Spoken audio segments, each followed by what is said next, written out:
fræk, ikke? Det lille møgdyr, man. Den kan jo gå over. Nej, det tør jeg ikke i dag, siger han.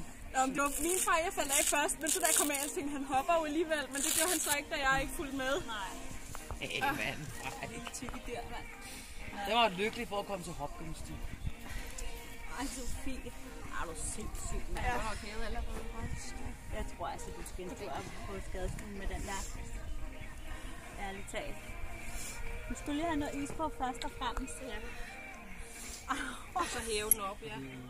Op på den nu. Ja, den er så du løfter den, ja. Nej, undskyld. Hun nok det der med. Hvad? Nej, det er okay. Sofie, tag din vest under, så du lige får den hævet lidt over. Og nu fik jeg krampe i det andet ben. Fordi blodet løber nu, så gør det også ondt. Ja. Har vi noget bandage eller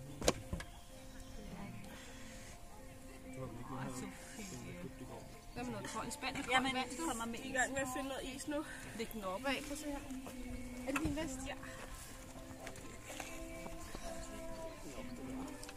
For det bedste, det er den. Den skulle have den op, og så is på.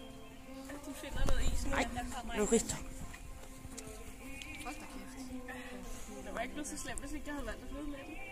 Det var fordi, jeg tænkte, nu springer jeg i banen. Fordi han var da også sej, at det fortsætter.